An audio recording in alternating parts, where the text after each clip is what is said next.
A poignant scene unfolds with repeated calls to a brother, conveying a sense of urgency and emotional connection. There are attempts to make a machine into a brother figure, but the reality is that machines cannot truly become family members despite how much effort is put into it. A philosophical reflection on the cyclical nature of life and death emerges. Everything that exists is meant to end, creating an endless spiral of existence. Questions arise about whether this cycle is a curse or punishment, and thoughts turn to challenging the divine force behind this existential puzzle. A military operation begins as various units penetrate the stratosphere. Communications between operators and units flow as they pass the 50-kilometer threshold. Units are instructed to switch to manual attack formation when reaching anti-air defenses, with the goal of destroying a Goliath-class unit. The operation faces heavy casualties with multiple units going down. 2B reports to Operator 6-0 that all Allied units have been eliminated. New orders are issued to team up with Unit 9S and gather data about the surrounding area. 9S introduces himself to 2B as support, showing enthusiasm about working together. However, 2B maintains strict professionalism, reminding that emotions are prohibited. They split up to search the area, with 9S taking aerial reconnaissance while 2B investigates ground level. The setting is revealed to be a massive former human weapons factory, now controlled by machines. The facility has been converted for machine production, making its destruction crucial to prevent endless enemy reinforcements. An intense battle sequence occurs where 9S becomes compromised. 2B attempts to save and repair 9S despite pod warnings about poor vital signs. Their strong connection becomes evident through 2B's desperate efforts to help. The backstory reveals that in 5204 AD, Earth was invaded by aliens who deployed machine life forms, nearly destroying human civilization. Survivors fled to the moon and later launched a counterattack using android forces. YoRHa forces were created as the ultimate weapon to break the ongoing stalemate. A maintenance scene shows 9S assigned to 2B's upkeep, highlighting their developing dynamic. 2B requests less formality, showing subtle character development. They receive new mission orders from the commander to investigate surface conditions. The androids arrive at a resistance camp led by Anemone. They meet various characters, including Jackass, who helps them access a sealed desert area. The machines they encounter show unusual behavior, speaking random words and wearing strange outfits, mimicking ancient human customs. A strange encounter begins with multiple android-like machines detected ahead. These machines attempt to communicate using fragmented human phrases about love, children, and togetherness. Despite their human-like appearance and speech, they are identified as merely imitating human behavior without real feelings. The machines begin an eerie chant of "This cannot continue" repeatedly, creating an unsettling atmosphere. The situation escalates when the machines merge and transform into a massive, hostile entity, revealing their true nature as something far more dangerous than typical machines. An intense battle ensues with the evolved machine form. The situation becomes increasingly dangerous, forcing a tactical retreat through an escape route. After reaching safety, the unusual encounter is reported to command for analysis of the combat data. An ancient tale is shared about a volcano eruption that birthed a god who appeared before machines, speaking of consciousness, emotions, and life's meaning. This is followed by tactical support units establishing control and agreeing to regular data exchanges. A mission update arrives regarding lost contact with other units whose black boxes remain active. The investigation of these missing units becomes a priority. Meanwhile, personal interactions reveal the complex dynamics between operators and field units. Another encounter with bizarre machines occurs in what appears to be an abandoned amusement park. The machines display playful behavior, singing and dancing, but remain heavily armed and dangerous, leading to necessary combat engagement. A disturbing discovery reveals machines using dead androids as weapons. This leads to an intense battle involving hacking attempts and consciousness data. The enemy demonstrates unexpected complexity in its attack patterns and communication. A surprising encounter with non-hostile machines leads to an invitation to their village. Despite initial skepticism about a potential trap, the peaceful machines demonstrate their desire for coexistence, led by their representative Pascal. The peaceful moment is interrupted by an emergency alert about Goliath-class enemies in the city ruins. Despite the peaceful machine's claims of ignorance about this threat, immediate engagement becomes necessary. A major battle against multiple Goliath units reveals an even bigger discovery: the long-hidden aliens are found underground. This breakthrough leads to new orders prioritizing data collection about these alien commanders of the machine lifeforms. While exploring, the signal source was located deep underground on the map. Upon investigation, a massive cavern was discovered beneath the city, filled with ancient hallways and long-dead machines. This mysterious underground area contained nothing matching any known database records. In this underground facility, destroyed alien motherships were found. A machine called Adam revealed that the aliens were wiped out centuries ago by the machines themselves. The machines had evolved beyond their creator's intelligence through their network and determined the aliens held no value to them. Adam expressed fascination with humans, viewing them as an enigma due to their contradictory nature of both killing and loving their own kind. He requested assistance in capturing humans from the moon for analysis and study. When this request was refused, Adam became hostile and threatened destruction. A new transporter system was implemented in the city ruins, allowing consciousness transfer between Earth and the bunker. This system proved more efficient and safer than flight units. Following the discovery of the alien wreckage, this information was classified by the Council of Humanity. Intelligence gathering led to information about the Forest Kingdom, a hostile machine territory northeast of the city ruins. The area could be accessed through an old commercial facility. Upon arrival, machine soldiers were encountered who displayed fierce loyalty to their Forest King. The Forest Kingdom was established as an independent nation by machines seeking to create their own family-like community. After their king died, they attempted to preserve his memory in a child they protected, though the child showed no signs of growth or development. During exploration, an encounter occurred with A2, a wanted YoRHa deserter. When questioned about her betrayal, A2 claimed Command was the true betrayer. Despite orders to eliminate her, A2 escaped. The commander classified all information about A2's desertion when questioned. A visit to Pascal seeking information about A2 revealed limited details from their archives. While considered dangerous, A2 had never directly interacted with Pascal's village. The investigation concluded with plans to return to the resistance camp for consciousness data checks and resupply. An intense discussion about interfacing with machines takes place. While curiosity can be admirable, there is a firm reminder that machines remain the enemy.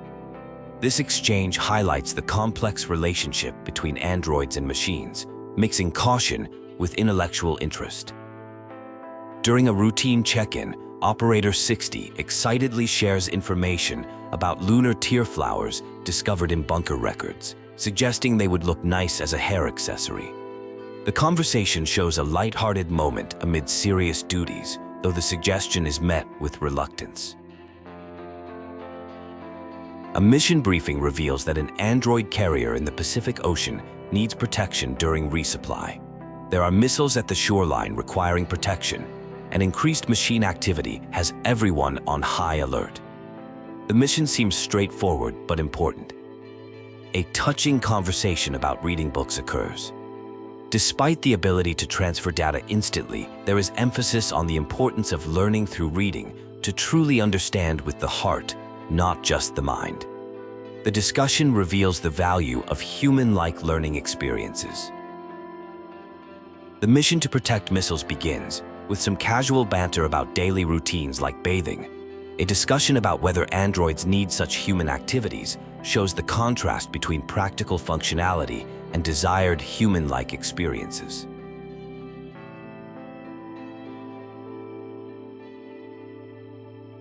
Emergency orders arrive as the carrier ship comes under attack from machines.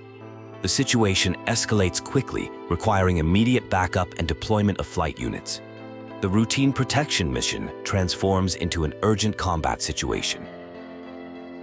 A massive machine emerges as a new threat, protected by electromagnetic camouflage. The situation becomes increasingly complex as they attempt to disable its defenses and coordinate with reinforcements for an effective attack strategy. Background information reveals the enormous machine is an ancient weapon that went berserk. Originally designed to fight androids, it lost control and had to be trapped in the ocean. Its re-emergence poses a serious threat to everyone. A daring plan involving shore missiles is implemented. Despite concerns about desertion, trust in the plan prevails. The high-stakes situation tests both combat abilities and faith in teammates. A poignant story emerges about a powerful but broken being who, despite trying to be good, caused harm and was ultimately abandoned in the ocean. The tale reflects themes of isolation, rejection, and the search for belonging. Support units discuss improving combat efficiency through data sharing, showing how even AI assistants seek to optimize their performance through collaboration. The aftermath of the battle reveals communication blackouts and missing personnel. The search for survivors becomes priority, highlighting the personal cost of the conflict and the bonds between units. The search for missing personnel continues with the help of advanced scanning technology. The community comes together to assist in the search, showing solidarity in crisis despite personal differences.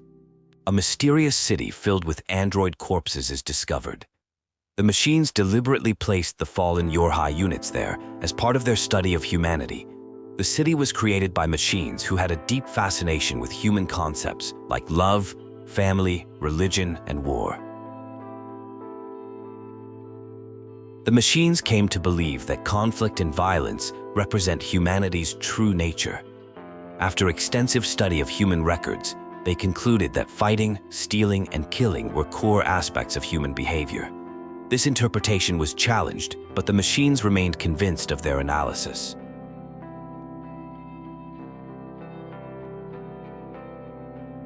The machine network provided immortality and invincibility, but lacked any real understanding of life and death. To truly comprehend humanity, one machine chose to disconnect from the network and embrace mortality. This led to a dramatic confrontation involving 9S. Different machines treasured different aspects of humanity. Some valued family bonds, others prized beauty or sibling relationships. But one machine was uniquely focused on hate as its core value. This resulted in severe trauma for 9S, who had to be sent to command for recovery. 2B received praise for destroying Atom, a machine who managed half the enemy network. This victory significantly weakened the machine forces. Command planned to partner 2B with 9S again after his data overhaul. Meanwhile, 2B was assigned to investigate new machine behaviors. Pascal revealed that some machines had disconnected from the network and wanted to form an alliance.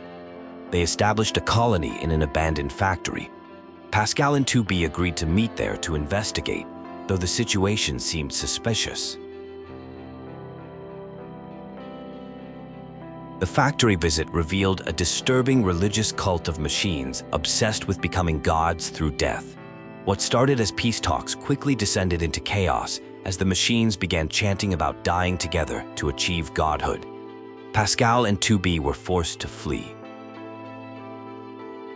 While investigating server records, shocking information about Project YoRHa and the Council of Humanity emerged.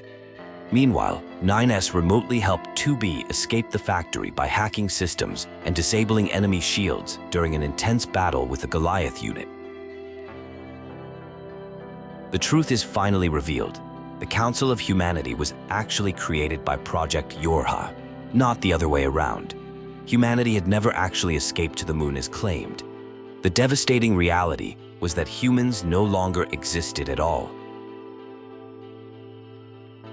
A shocking revelation unfolds about dummy signals from the moon containing only human genome data.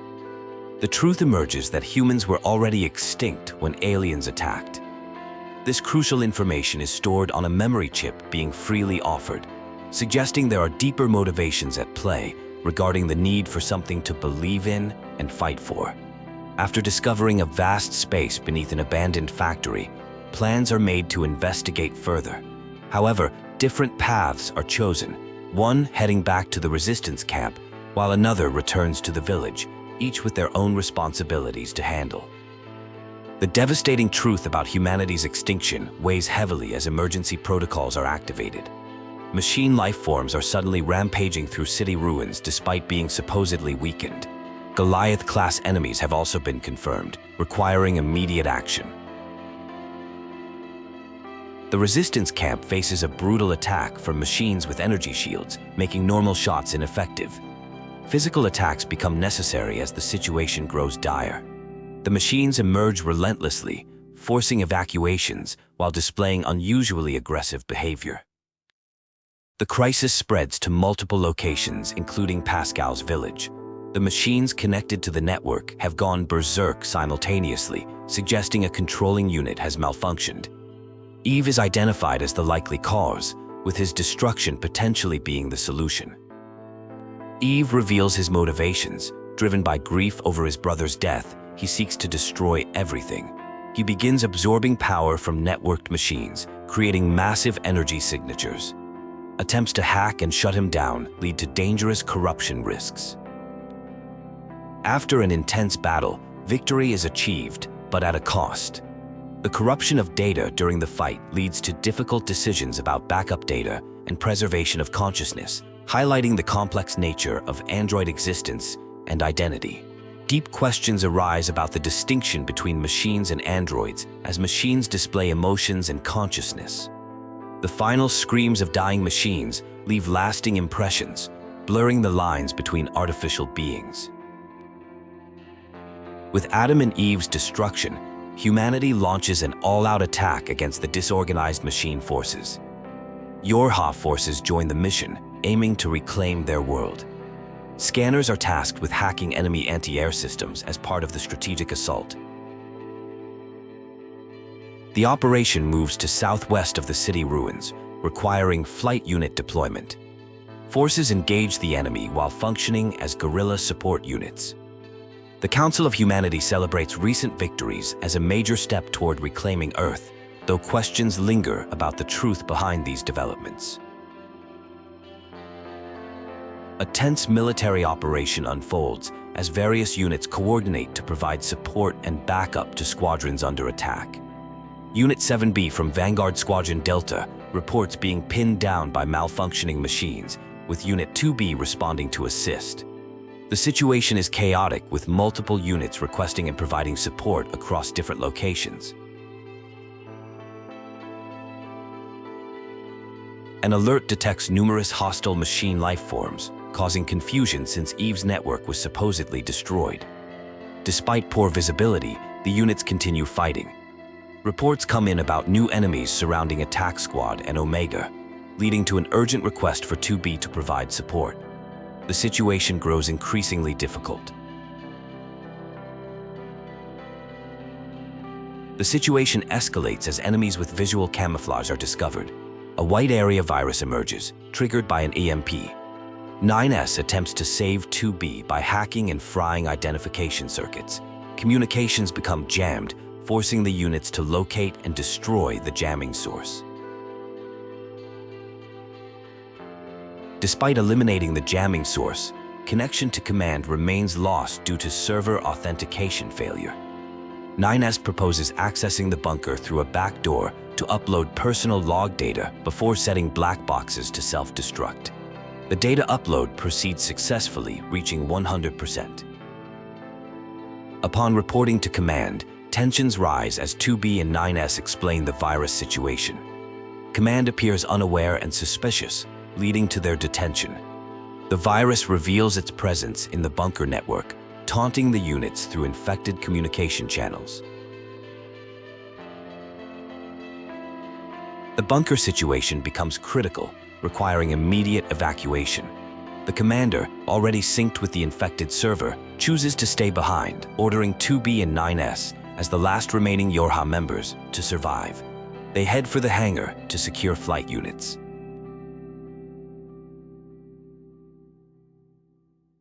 During their escape, multiple units pursue them. 2B takes control of flight operations, setting an automatic escape route. The flight unit sustains critical damage, and a virus infection is detected in 2B, spreading rapidly through their systems. As the virus contamination reaches critical levels, 2B makes her final moments count. She entrusts her memories and responsibilities to A2, asking her to take care of everyone and the future. The emotional handoff marks a crucial transition of duty and purpose. 9S desperately searches for 2B amid ground tremors and unstable conditions. The situation becomes dire as 2B's black box signal goes offline, confirming her death. This leads to an intense emotional response from 9S, particularly toward A2. Following system repairs and reconstruction, both 9S and A2 are reactivated. Pod 042 begins supporting A2, explaining it was 2B's final order. Despite A2's resistance to assistance, the pod persists in providing support and tactical information about nearby machine threats. A discussion about combat capabilities reveals that while power boosts provide advantages, they come with drawbacks like reduced defense and higher maintenance needs. This feature was eventually removed from newer models. The older A2 model lacks ranged weapons, but has access to helpful long-range attacks through support bonds, though this suggestion is met with resistance. Following an EMP attack that caused memory damage, there was a merge of enemy memories with personal ones. The support unit explains their role in monitoring internal systems. A significant memory fragment reveals a past order from the YoRHa commander regarding Unit 2B. This causes emotional distress and demands to stop the memory intrusion. The scene shifts to 9S, waking up at the resistance camp after being unconscious for 2 weeks. The rare android models, YoRHa and YoRHa, designed for medical treatment, are introduced as the only remaining repair option since the bunker's destruction. They explain their history as oversight models for a large-scale system, though most records were deleted after their kind malfunctioned. A massive machine-related facility emerges from underground, featuring a transport platform. The facility's purpose remains unclear, despite forced messages from enemy systems about resource recovery units. Large units are observed delivering unknown resources to this mysterious structure. A2 restarts after a tough battle with a large machine. The desert environment is causing problems with fuel filters, requiring immediate replacement. This leads to an encounter with Pascal, a peaceful machine who runs a colony. Despite initial hostility, A2 spares Pascal, showing an unexpected moment of mercy. The massive structure is identified as a potential launch platform capable of shooting into space. Speculation arises about it being a weapon aimed at the human server on the moon. A shocking revelation about black box circuitry being made from machine cores creates distress. The narrative shifts to Pascal's village, where peaceful machines study philosophy and care for children. This peaceful existence is suddenly disrupted when villagers begin attacking each other. A2 arrives to help Pascal protect the children, leading to their evacuation to an abandoned factory.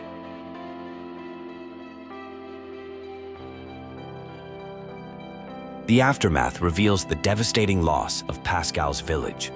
Pascal explains that machine cores, which contain their consciousness data, cannot be regenerated once destroyed. The abandoned factory becomes their new refuge, though concerns about safety persist. The situation remains tense as they seek to understand the cause of the village's destruction. Information about machine life forms gathering near ruins was obtained through the restored cross-regional POT network. A large number of hostile machines were detected, amassing around the area, leading to concerns about infiltration of the facility. Forces rallied to defend against these incoming threats. In a tragic turn of events, it was discovered that the children had taken their own lives. This devastating revelation was connected to Pascal having taught them about the concept of fear, which was intended to protect them from danger, but instead led to their destruction through overwhelming terror. Reports emerged about Unit 9S showing signs of dangerous mental instability, requiring immediate action. Machine life forms had begun sharing data with each other, prompting investigation. There were serious concerns about 9S psychological state, deteriorating to critical levels. 9S experienced NFCS failure due to intense combat and lack of maintenance. Despite recommendations to get repairs at the resistance camp, 9S was reluctant to take the time. The damage was severe, affecting motor functions, but repairs were eventually completed. Strange religious references were discovered among the machines, mentioning God. Questions arose about why machines would attack Pascal's village despite being the same type. A large structural unit of machine origin activated in the east, drawing attention. After suffering damage from a fall during battle, 9S underwent maintenance and system checks before reactivation. The tower became accessible after acquiring the required authentication keys. Operator Model 210 was confirmed deceased. A group of allies appeared to assist with accessing the tower. Despite initial confusion, they worked together to breach the tower's defenses, though this resulted in significant sacrifices among the supporting units. Inside the tower, a library-like structure was discovered containing massive amounts of data, including records from the human server on the moon. This revealed the tower's function as a data-gathering system for machines. Deep within the tower, shocking revelations about Project YoRHa emerged. Machine life forms claiming to be conceptual human personalities within the network confronted the units, leading to intense conflict and psychological strain. The confrontation escalated with enemy hacking attempts and revelations about attacker model number 2 being part of an experimental disposal group. Strategic approaches were suggested to counter the enemy's logical learning functions and cause computational delays. A critical battle is unfolding where enemies must be strategically managed rather than completely destroyed. The consciousness data saturation begins increasing from 30% to 60%, marking a significant progression in the conflict. The situation becomes increasingly complex as artificial beings contemplate their existence and relationship to humanity. The consciousness data reaches 90% saturation as the entities express their nature as both unified and diverse, finite yet infinite. They claim to represent perfect evolution and show awareness of life's diversity. The data finally reaches 100% saturation, leading to an interesting development where the consciousness begins to fragment.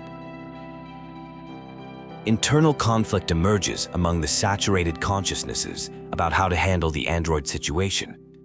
Some argue for continued conflict to drive evolution, while others view the android as a threat requiring immediate destruction.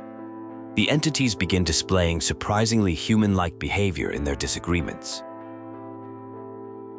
A shocking revelation emerges about a tower functioning as a massive cannon targeting the human server on the moon. More critically, it's revealed that humanity is actually extinct and the moon server was created as a false objective. The androids were designed with planned obsolescence, including the commander and other units. The truth about Unit 2B is exposed. Their real designation is 2E, specifically designed to execute YoRHa units. This revelation triggers intense emotional responses and conflict. The androids struggle with their programmed desire to protect humans despite knowing humanity no longer exists. The project enters its final stage as all YoRHa unit black boxes go offline. The pods begin standard deletion protocols, but encounter unexpected resistance when personal data deletion is requested. Pod 042 makes the remarkable decision to deny the deletion request, showing emerging independence. A philosophical discussion ensues about the nature of existence and life's cycles. The pods reflect on the perpetual spiral of life and death, contemplating the meaning of struggle within these cycles. They consider the possibility of different futures, despite the risk of repeated patterns. The pods discuss the implications of data salvage and memory restoration. While acknowledging that restored memories might lead to similar outcomes, they recognize the potential for different futures. The conversation concludes with the powerful notion that the future isn't given, but must be actively claimed.